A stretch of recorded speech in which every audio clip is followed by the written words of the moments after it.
Mbola faly miarabantsika tsirairay avy indray ny tenako amin'ity andro asabata mahafinaritra fa 5 ny volana Marsa 2020 izao.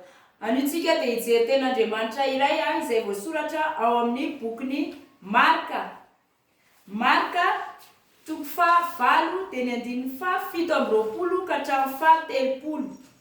Ny lohahevitrintsika anio dia ny hoe raha tianao ho tanteraka ny programan'Andriamanitra dia aza be resaka. Rehefa hita ny teny dia vakiako amin'ny anaran'i Jesosy Kristy Tompo. Ny titra hoe ny nanekeny Petera fa Jesosy no Kristy. Amin'ny anaran'i Jesosy, ary Jesosy sy ny mpianany dia lasa nankeny amin'ireo tanàna kely miankina amin'ny Kaisarian'ny Filipo.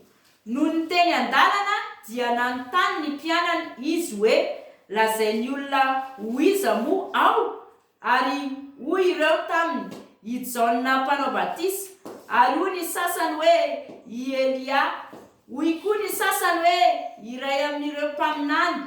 Ary Jesosy nanontany azy hoe fa ianareo kosa dia milaza ahy ho iza?